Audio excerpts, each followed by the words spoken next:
ফুলকি PR এজেন্সির সাহায্যে রোহিতকে নির্দোষ প্রমাণ করে শালিনীর মুখোশ এবার টেনে খুলে দিল। এমনটাই বন্ধুরা দেখতে পারবে আজকের পর্বে। সম্পূর্ণ জানতে ভিডিওটাতে একটা লাইক দিয়ে পুরো ভিডিওটা তোমরা দেখতে থাকো।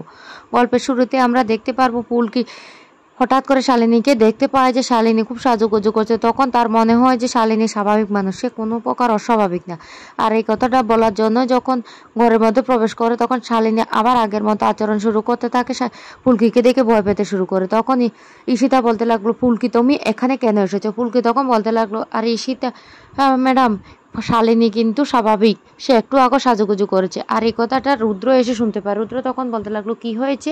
তখনই ফুলকি বলে উঠে যে শালিনী ম্যাডাম স্বাভাবিকের মতো সাজুগুজু করছে। তখন রুদ্র বুঝতে পেরে যায় আর বলতে লাগলো, এই মেয়েগুলো না তীরে এসে তোরে ডুবাবে। তারপর ফুলকিকে বলতে লাগলো যে আরে ডাক্তার বলেছে না, শালিনী যদি স্বাভাবিক পরিবেশে থাকে তাহলে আস্তে আস্তে সুস্থ হয়ে যাবে, নিশ্চয় সুস্থ হয়ে যাচ্ছে। আর ফুলকি তোমাকে একটা কথা বলে, আজকে তুমি বাড়িতে থাকবে না, কারণ শালিনী তোমাকে দেখে ভয় পায়। আর প্রেস কনফারেন্সের সামনে যদি কোনো উল্টাপাল্টা হয়ে যায়, আমরা তো চাইছি যে ওদেরকে প্রকাশ করতে শালিনী এখানে খুব ভালো আছে, সুস্থ আছে, রোহিত দায়িত্ব পালন করছে। ফুলকি তখন বলতে লাগলো, ফুলকির জন্য দরদ যেন উঠলে পড়ছে।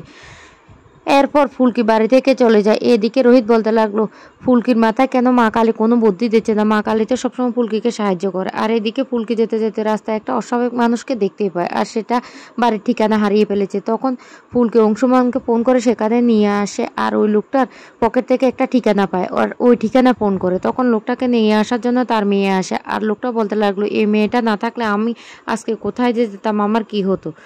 তখন ওই মেয়েটি বলতে লাগলো, তার ভিজিটিং কার্ড দিয়ে কোনোদিন যদি কোনো উপকারে আসতে পারি আমার কার্ডটা নিয়ে নাও। আর ফুলকি তখন মনে হয়ে যায় ওকে কোথায় দেখেছে জানি, শালিনী ম্যাডামের সাথে কথা বলতে। আর ও বলতে লাগলো, আমার একটা পিআর এজেন্সি আছে, সেখানে তোমরা যদি চাও যেতে পারো। তো বন্ধুরা, আজকের পর্বটি তোমাদের কাছে কেমন লেগেছে?